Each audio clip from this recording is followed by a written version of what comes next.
Hi everyone, it's Leah with Family Heritage Living. I've been going through some old videos lately, and it occurred to me, the videos have been pre our move, right before our move up here, and through our settling up here in the UP. But it occurred to me, with all that was going on, with everything that we were transferring, we were trying to accomplish, how little of the footage I actually shared on YouTube. And I was inspired, I guess, to start thinking about that and thinking of how maybe it could help others that are considering making a major move to an off-grid situation, or it could inspire others that have considered it, and or could inspire others that have considered it and want to make that move but aren't sure of the first steps to make. So I'm going to do a series here. I'm going to try to do a series here. It's hard sometimes. You get going or you get an idea and it's hard to follow through with more than a couple of videos sometimes, because there's a lot involved in editing, especially when you're editing bits and pieces. But I'm going to try really hard to pull this off, because I see it as several videos compiled together. And I want to start from the very beginning. So I want to back up and do a retro, some retro videos, I don't know what you might call it, my vintage videos, just some videos starting about 2.5 years ago or so, and where the very beginning of our process to actually moving began and the steps we had to take. I'm not going to worry about talking about how we picked our land, or the coming up here and taking time to kind of look through land and stuff. I want to go right to where the major events started happening for our family, where we had decisions to make, and how we got from that point to this point. Some of it you're going to see that some plans that we made had to change as we were actually implementing the plans. We either realized that that plan was a bad idea, or that plan just wasn't going to work for our family, or that plan wasn't fitting the way that we had hoped that it was going to fit. So, hindsight's 2020. Retrospect is a good thing, and it has helped me to stop and realize how much our family has accomplished in a very short amount of time, with starting from nothing. Because sometimes I think we get overwhelmed and we don't feel like we accomplish enough, or when something's not finished, it makes us feel like we haven't got very far. But I was going through these videos and I'm like, wow, I'm really amazed at us. So that's really, we did really good. And we were so busy with the doing that we didn't have time to see what we got done. So with this video, I'm going to start off. We're going to go back to early 2016. And I wanted to, I want to give you a sense at the very beginning. Some of you guys have been watching us for a long time, so you've already, you've been able to piece together bits and pieces. And for any new viewer, I kind of want to give you a sense of where we're at now in our journey. And I want to clarify something here. Okay, off-grid and homesteading, we consider them to be new terms. But the reality is they're not really new terms. Off-grid's probably a newer term because electrification hasn't been around all that long. But homesteading has been around for a very long time. I got two little ones out there playing. Let's see, what was I saying? Okay, so the term homesteading and off-gridding, we think, and I was watching a video the other day, excuse me, it's like the tiny house movement, all right? The tiny house movement is supposed to be this new movement where millennials have really got it together and realized they don't want all of the bondage from stuff and things that their parents or their grandparents had. But the reality is, tiny house is not a new movement. Pioneers did the tiny house deal way before our grandparents were ever born. They were living in shanties and shacks and log cabins from the founding of this country. Yes? Come here and say hi if you're going to sneak in here. Hi. What you need? I drink. We'll go get a drink. So homesteading and the tiny house movement is not a new thing. It's like reinventing the wheel. It's something that's always been that we just, every so often, our roots reconnect with those things. So that's what's happening with homesteading. People are reconnecting to homesteading, and now it's a choice of off-grid. All right. And I know we've used that term off-grid a lot, and it's because I'm going to give you a lesson here on SEOs if you're not familiar with it. Google, YouTube, a lot of platforms on the internet are what we call SEO sensitive, which means that SEO is search engine optimization. And those are driven by keywords that we use. We use in our titles, we use in the beginning of our paragraphs, we use in tag words. This is Etsy 101 if you guys are interested in that. But so sometimes when people use that, it's because they're trying to jump in onto something that's a trend. But lots of times, like with us, we use those terms because we want the SEOs to jump out and grab those, even though we're not really about off-grid and we're not really about tiny house. We're about homesteading. And if you've read our blog or anything, you know that we're about homesteading, well, like the pioneers. That's what our goal has always been. Our goal has been to be off-grid, without electricity, not because it's the in thing, not because it's fashionable, but because that's what draws us. That's what connects us to who we are inside and what we want to train our children and teach our children. That's the values that we want to share. So for us, our journey and why we changed our name and our channel or added to our name, this Pioneer Life, is because that is what we want to connect with. We want to connect to a simpler time, not because it's the end thing, not because it's a fashionable thing, but because that's who we are. That's who we've been for years. When we lived on grid in an on-grid house, we got rid of everything that we could possibly get rid of that was on grid. We got rid of lights, and we got rid of running water, and we got rid of Insta-heat. But those are things that were calling us. And I think when something calls you, whether it's calling to homestead, on grid or off grid, or you're being called to minister, you're being called to, whatever. If you don't submit yourself to those callings, they haunt you. And so we learned a long time ago that there are things that we just have to submit ourselves to. For our family, being off grid has been our dream. It's been our dream for years. So when we moved up here, our goal was to find a location that we could have an off-grid home, not because we were into the in thing, but because we were into something that existed long ago. Modification for some people, it's just like trying to fit a round peg into a square hole, or square peg into a round hole. It just isn't done easily. So it was easier to forsake and get rid of those things. Kerosene lamps, heating and cooking with a wood stove, hauling water.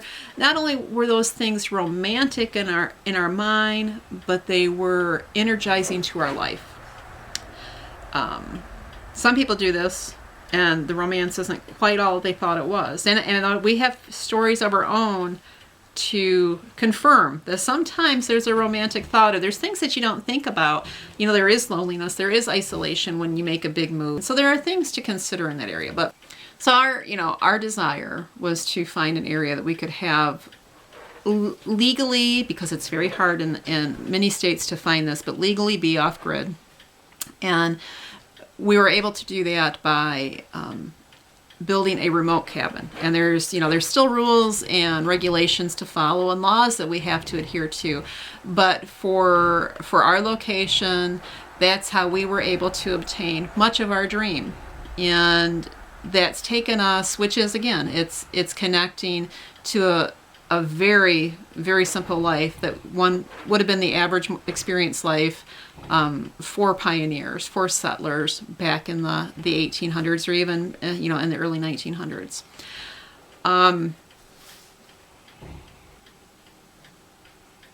Our goal in this series is to just share some of the more intimate details of things that we had to consider, things that we saw. Maybe some of it I will moderate, and some of it I'll just let you see through the camera's lens of things that we either envisioned or we had to deal with. But this first video is going to be about making some choices on what we were planning on putting on the land once we got up here, as far as housing and the options and the decisions that we made.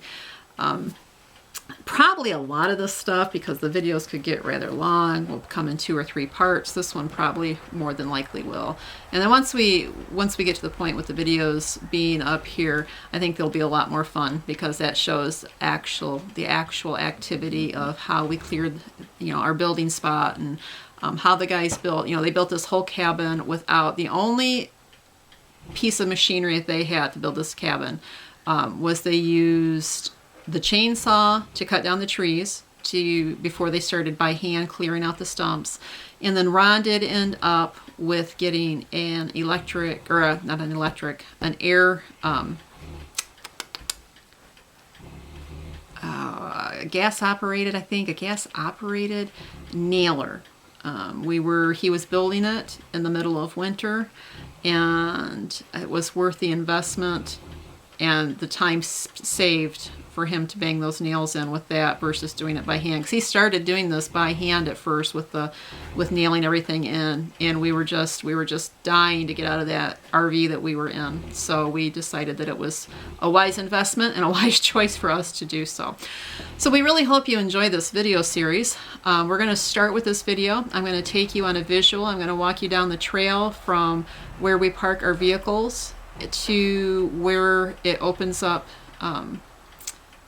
into the clearing of the building site. There was some building sites on the property. There was 3 or 4, and we're only about 150, 200 feet from the road. You can't see the road from our cabin because it's got forest all around, and the road is only traveled pretty much heavily in the summer.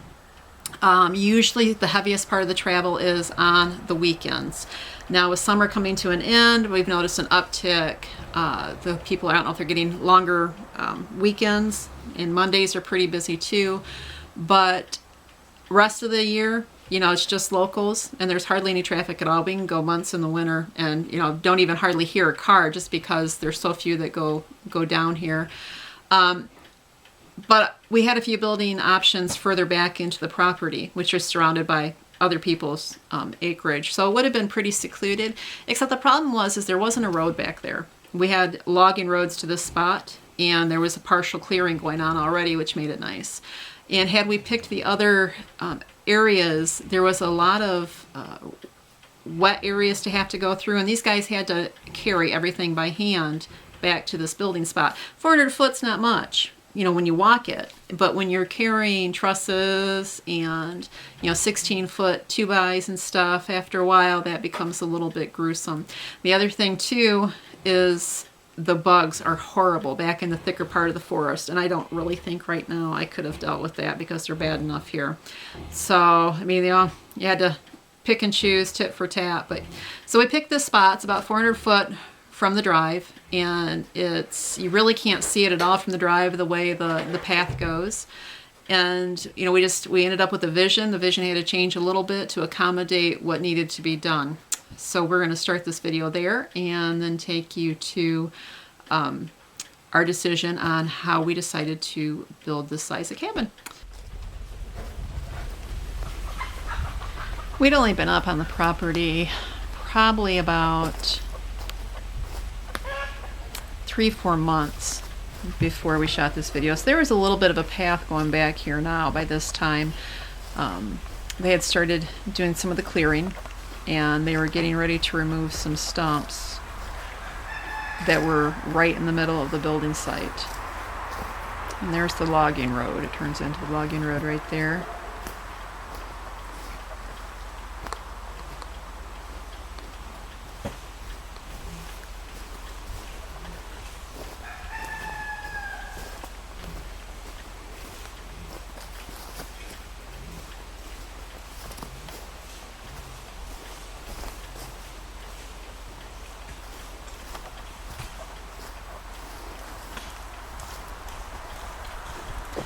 But yeah, we had a vision, and so it went from this. We get the pleasure of this.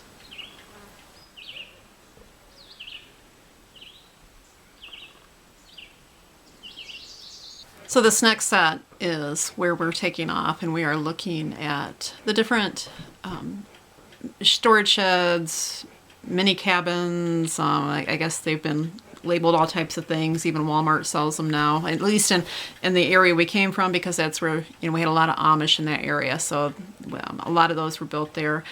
We had local Amish places we went to look at and check them out, and it really did help to actually physically get in it to determine if something would work, and you know, thinking about the necessary furniture we had to have, or you know, how much living space each one of us, we had to have some elbow room and stuff, what was going to be accomplished. We had to consider what was going to be accomplished in the cabin.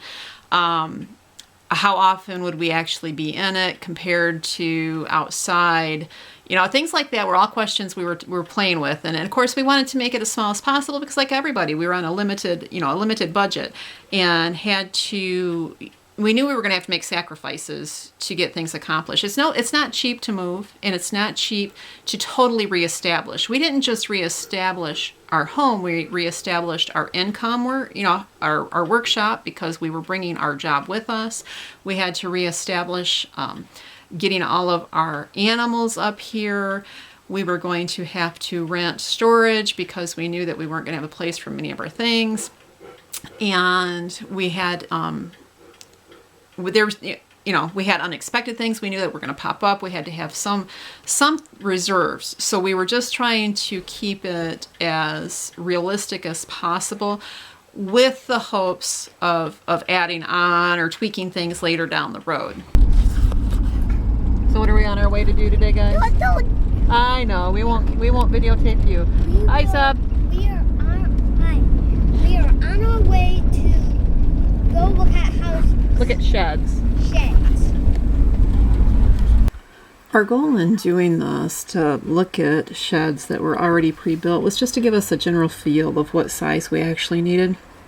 And then with measuring tape, and kept our eyes open for the feeling and the depth of the ceiling, kind of visualizing how we would exist within these walls. Were they too short? Were they too narrow? Would we have to push it out a little bit as we built our own?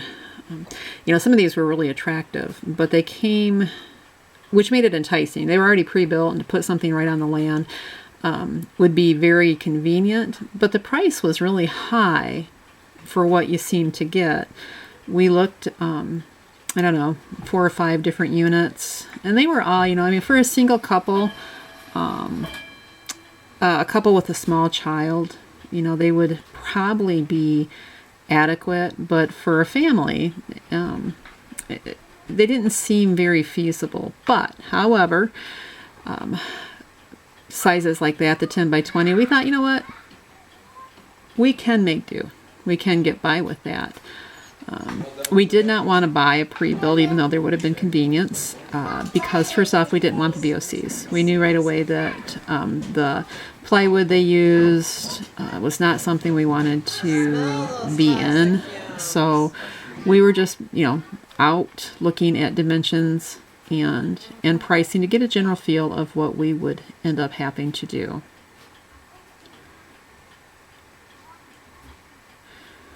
It did give us a lot of insight and vision to the realism. And now you got to remember, this is before we moved into the trailer. We knew that size right there, 10 by 16, was definitely too small, but maybe if we pushed the walls out to a 12 by 20, and that's pretty much what we ended up coming up with for the size of our cabin, was a 12 by 24. And that at that time we decided that we could do a more shallow roof than what we have right now, and just have it be loft style, where that was really all it was. It was a loft. You climbed up the little ladder and your bed was there, and that was good to go. As these videos go on, we will explain why our plans changed and evolved into something different as we lived in the trailer for a bit of time. But yeah, some of these units, they're cute. I mean, they're just doggone cute to look at. And that does make it attractive, you know, pre-done. If you're not a builder or if you have a small family, I mean, it's not all a bad deal.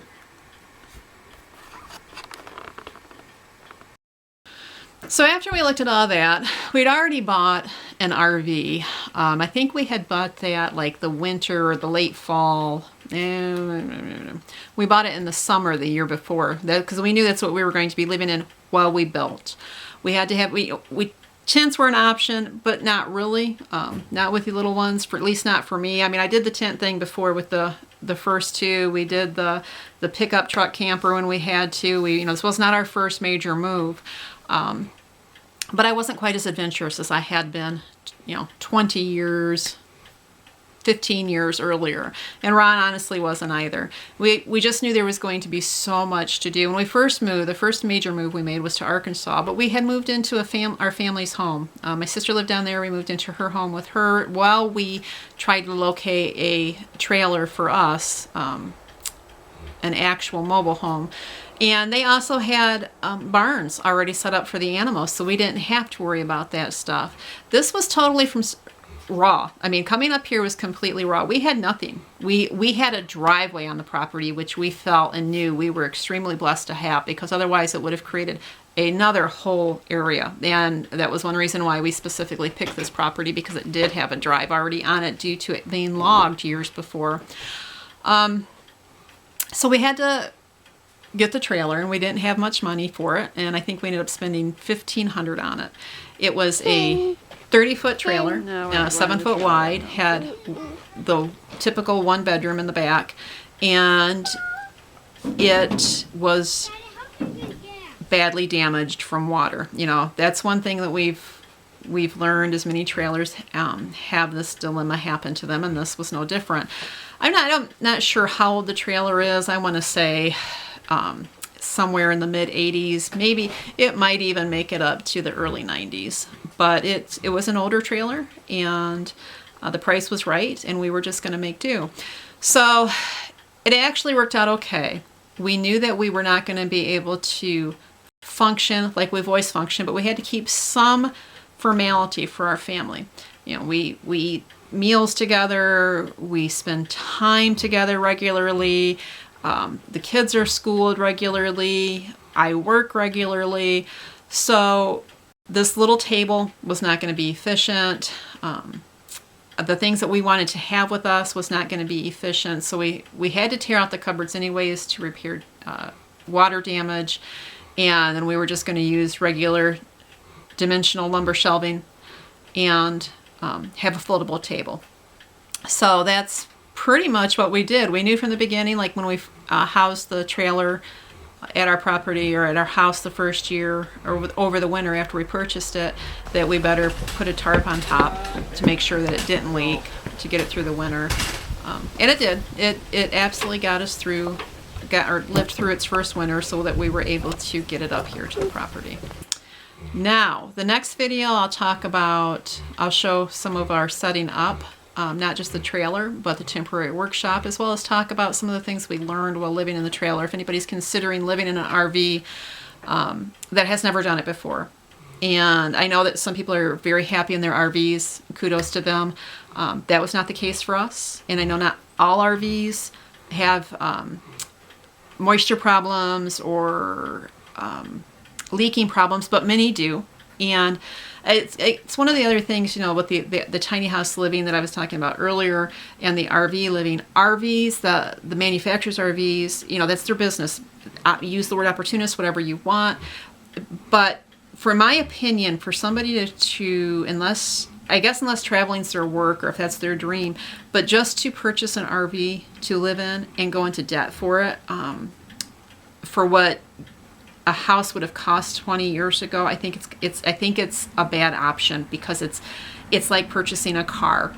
There's no investment in it, and it is a debt, and it's a huge debt. And so for us, the $1,500 RV with the problems that came with it, that worked out fine. But as a family, I will share more with you some of the negative things we learned. And again, it's everybody's different, but for our family, the RV living was not ideal for a long period of time.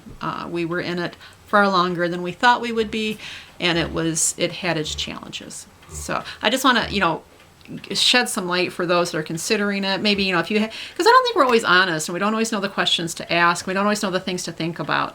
We're not always honest with ourselves that maybe this is going to be a problem. And because we want something so badly to do it that we can overlook this, we can overcome this. And sometimes if you just know what you might be facing, we didn't really know. We had no idea. We'd never known anybody that lived in a trailer before. We never knew. And we knew that they had their problems. We had lived like I said, we lived in a camper for a while when we moved back from Arkansas in a tent. But we never, it was short term. I mean, that was just, like I think the camper was a month, maybe 2. The tent was a couple weeks. I mean, we're talking short term. Where an RV, we had got up here in June or May. I brought it up in May, and we lived in it through the following February. And our season, our winters are very hostile up here. So again, I have some information, some insight that for people that are considering RV living, depending on your location, depending on what kind of RV, just to consider and maybe troubleshooting. So I mean, it could work out. The RV living could work out with a little bit of troubleshooting in advance. But all right, that's it for today. Thanks for watching. I hope you enjoyed, and God bless.